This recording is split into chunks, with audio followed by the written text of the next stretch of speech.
calves to start today, but before I get there, welcome back. Thank you for still being with me on this journey. It's back day today at destination. Probably one of my favourite sessions because they've got some fantastic kit that feels great. So I look forward to taking you through that. But yeah, just start with some calves. Nothing special, 4 sets. I've stripped the weight right back on these and really focusing on connection. So it just wasn't feeling like I feel my calves so much more right now than I was. So again, trial and error, learn, always learning. But a little suggestion and tip to guys out there, if you want to grow your calves or you want to at least try to, put them at the beginning of the session, because how many of us have put them at the end and just thought, oh, I think I'll just go home now. So things like calves, things like abs, obviously that's something I used to do, and you'll notice I don't do that anymore because I do my abs after cardio in the morning, so it just trims down the amount of time I have to be in the gym for. But that will return during prep. So yeah, we're going to get cracking, starting off with a single arm movement, lat focused on the chest supported prime. So I'll see you over there.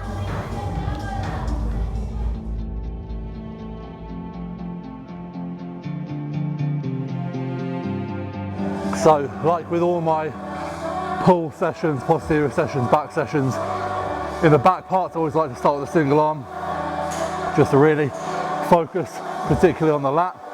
So here I'll set the seat up quite high. That allows me to pull the elbow down. Obviously if the seat's lower, then I'm going to pull more up there. So working that downward movement, pulling the elbow down and in, that's the benefit of single arm. You can actually focus on driving in, whereas both arms together, you're not going to be able to get that same range. So yeah, I'll do my standard 3 warm-up sets, top set, back off set, and aim to progress my last set of numbers. Simple.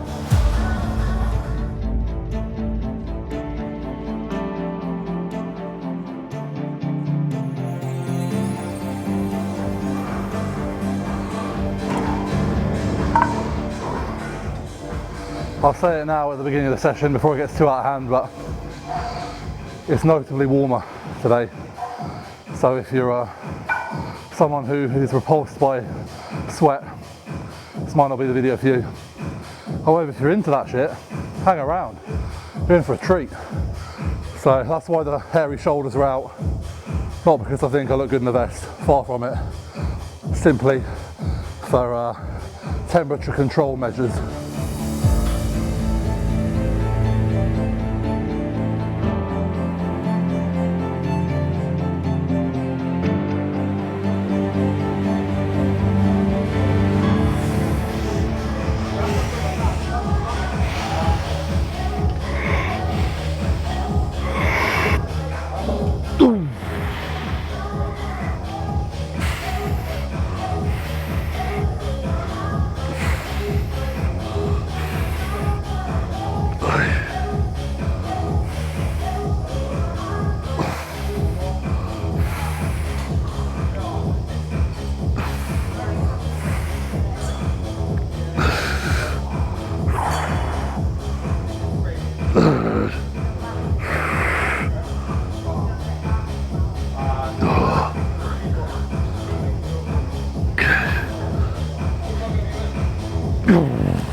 So top set there, 1 rep up. Important to sort of think on rowing movements and maybe pull movements in general. It's probably a little bit easier to cheat, to yank, to get momentum. So really try and make every rep as good as possible, as consistent as possible. Squeeze in at that back end range, feeling it, full range stretch. And you'll see that 9th rep, you'll be able to tell the difference in terms of it just kind of stuck a little bit more and was a grind. And I could have got 1, maybe 2 more out by throwing it, but then it just becomes hard to track. Are we actually doing anything for the muscle? Who knows? So yeah, that's one thing. And then while I'm chopsing away, Obviously dual arm, it's single arm movement. Make sure you take adequate rest between each arm. Don't expect to go from one really hard working set straight onto the other. You're not going to get the most out of it. On your lead-in sets, yeah, go for it. But here, take your time as if it was a completely different set. This level of sweat does not bode well, given that we're less than one exercise in and it's been a single arm isolation exercise. So with the Prime kit, obviously we've got the options of the 3 pins to overload the lengthen range, shorten range. If I'm perfectly honest, I don't fuck about with it. It's more trouble than it's worth for the most part. I think a lot of them, if you put it on pin 1, it's distributed really, is that 1 or 3? 1. It's distributed really nicely, so I only ever do that. Keep it simple, especially if you're a beginner. You know, you just need to get strong. I think there's an argument to be made if you're really advanced and kind of lagging body parts, and also with injuries and things like that, if you need to take a certain amount of load off the lengthened range, for example. But like a lot of the stuff that I say, don't overcomplicate it, just work hard.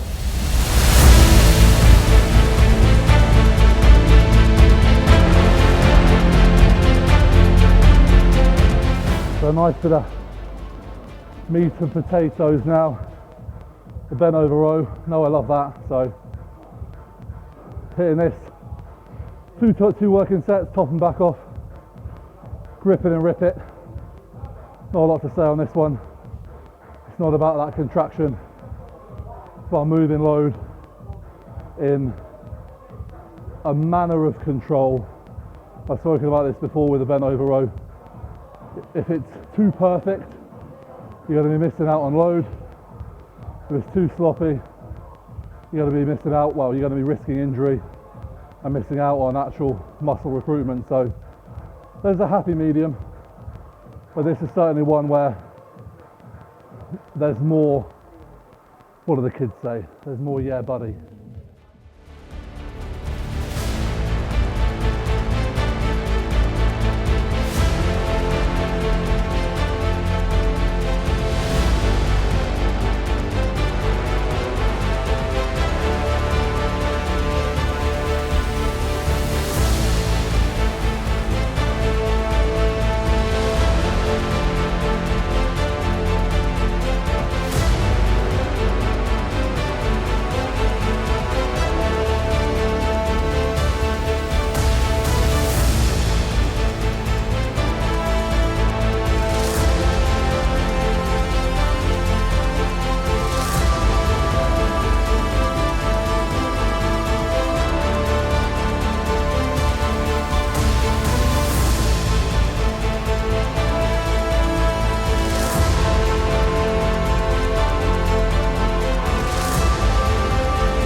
So top set done, very happy with that. I think that's up there with the kind of heaviest I've lifted.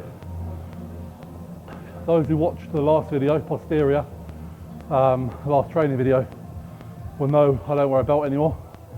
If you want to know why, check out that video. But I'm actually feeling really good without the belt. So yeah, happy with that. As I said before, you know, maybe not the tidiest, but again, for me, it's looking at why have I programmed that lift in? What am I trying to achieve? I'm trying to load my erectors, glutes, hams, upper back, almost kind of in that isometric position of being bent over. It's putting a huge amount of strain through those muscles, and then obviously the row itself and the stretch that row creates. So that's the point of it. It's not to bend over with a lightweight, not tax those muscles, yet perform perfectly executed reps. I've got machines in this session that target muscles much more specifically. That one is the meat and potatoes, and it's very satisfying as well. So always enjoyed the row. That's why I'll always do it more than anything, even if people say it's not hashtag optimal. It's a movement I fucking love, and I'll do well beyond my competitive bodybuilding as long as my body allows it.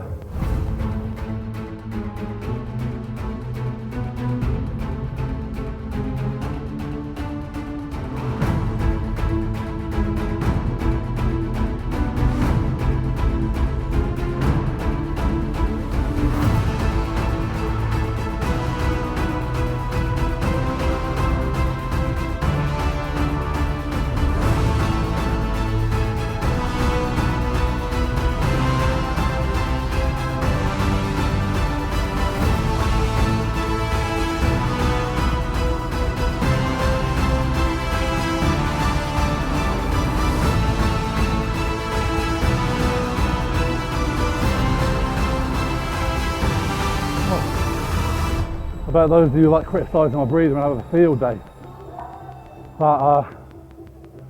that's the kicker for that. And now we're back onto machine stuff for the rest of the session. So we're going here, like a high row, more upper back focused. Then from there we are going on to a low cable row, then a shrug, then some rear delts, and then as ever, little noodle arms, just a little bit of biceps to finish. So let's crack on.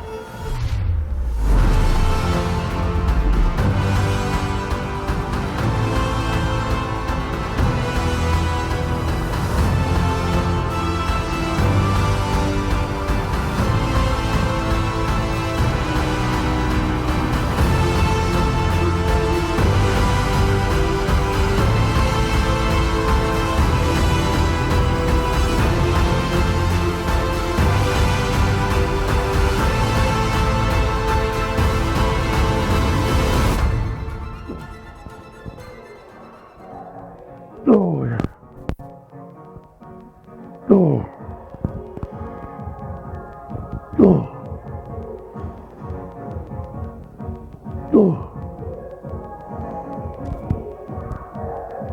Oh.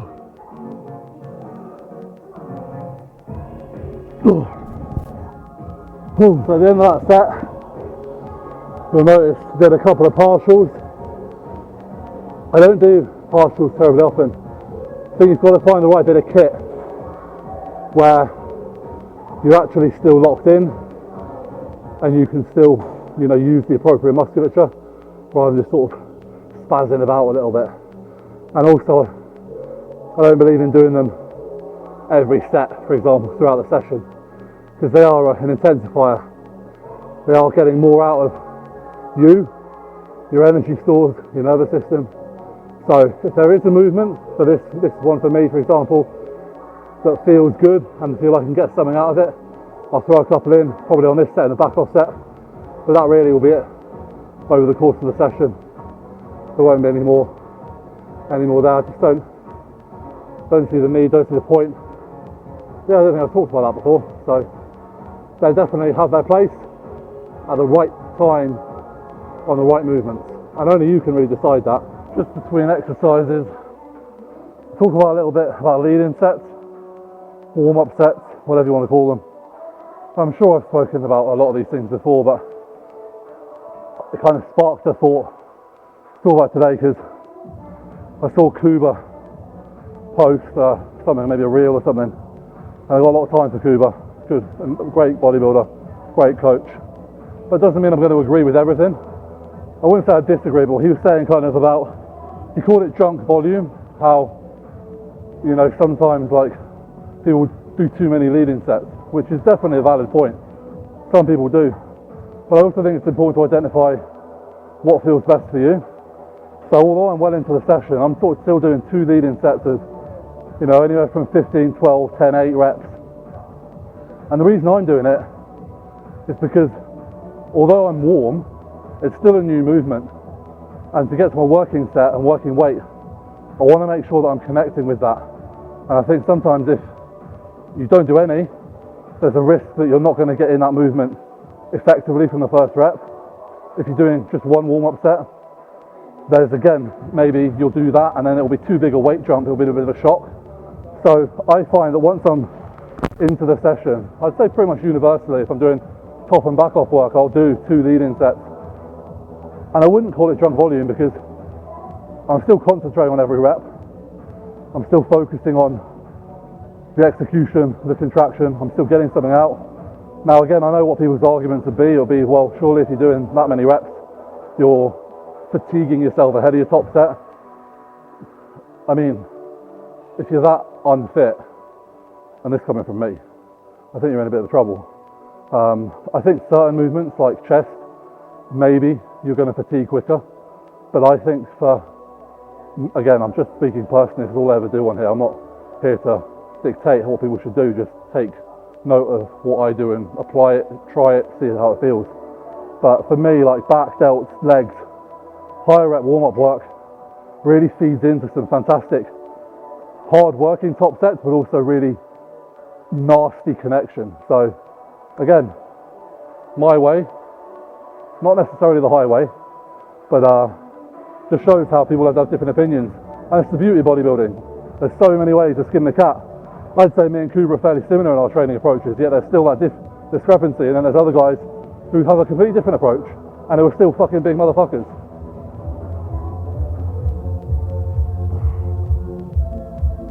Onto a shrug now. Low cable row done. That's like the last sort of pull-in movement for back. I'll do a sort of rear delt variation after this. I really like the low cable row. Nice simple resistance profile, nice and smooth.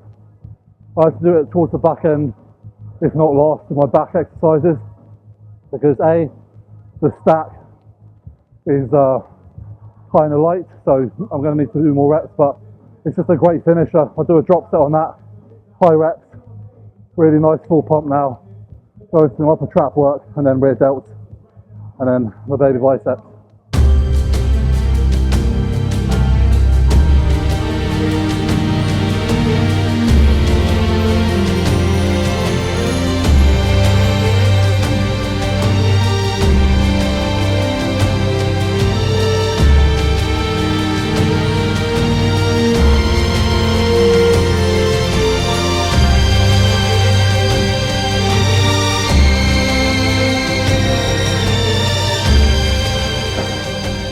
So shrugs done.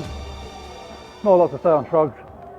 Shoulder blades down, shoulder blades up. However, I would say think about shoulder blades up and back. Pinch a little bit there so that we're really working that trap. 3 progressive sets into a drop set. Nice and efficient. You know, upper back has been hit this session. A lot of people, well, I get a feeling a lot of people don't do shrugs in isolation anymore. It's something I always have done, something I always, while in bodybuilding, always will do. I think there's merit to them. Who doesn't love a nice juicy set of upper traps? Necks are overrated. So we're going on to now some rear delts. So I've moved this into this session as opposed to my delts and arm session, because technically, you know, it is back, rear delt, but also this session I was getting through a touch quicker. So it's more just like volume and time distribution as much as anything, which is something I do always consider, but it's something you can't always predict. You know, delts and arms, fairly small muscle groups, you can sort of plow through quite a lot of volume in a short period of time. Back, a little bit more to it, so I didn't think initially this would fit in here, but it does, feels good. And then we'll go on to just one little bit of bicep work to finish off. So I do this with the rope sitting down because several reasons. My right shoulder in particular has always been, Dave, I'm dying, has been a bit aggy on rear delt work for a while. And I found out it sort of was worse when I was using fixed machines and sort of forcing that. So now I alternate between this, where obviously I can take a nice kind of free, elbow free wrist path, and then like a cable rear delt again where I have that freedom of movement. And my God, it lights them up, like they feel hit. So again, this is a smaller muscle group, the rear delt. I could easily probably put the stack on here and pull it, but I want to feel that sensation. You know, I've hit my back well. I want to connect now and load within that reason.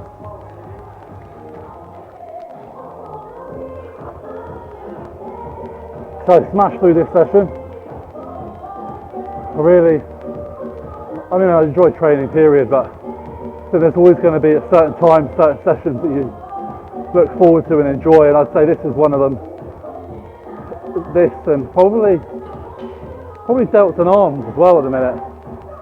So I really enjoy. Can't really tell you why. Just feel good through it, feel good during it, feel good after it. So finishing off, just one bicep movement. Today's single arm machine. I go single arm, just if I'm going to do one movement, I might as well do it as well as I can. So single arm, allowing that focus on the range, on the contraction. Less emphasis on load, but we're still building up to a few failure sets. But again, within the realms of contracting the muscle, not just moving the machine.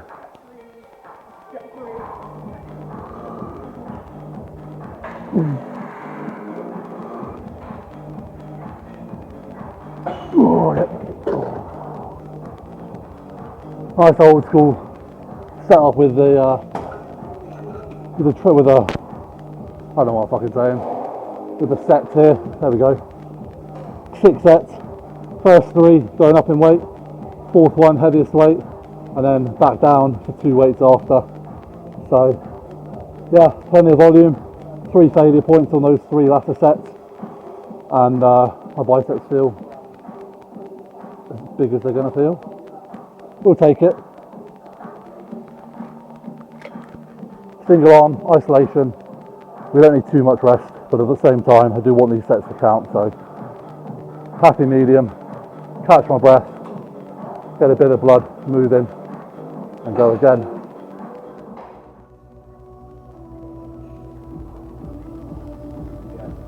Okay, so little wrap up of the session there. As I said during, really enjoyed that session. Fully stuck into it, get through it, really good tempo. Some heavy work, some hard work, and in my opinion, some good work. Logbook filled in, numbers progressed, small increments here, small increments there, but all pulling together.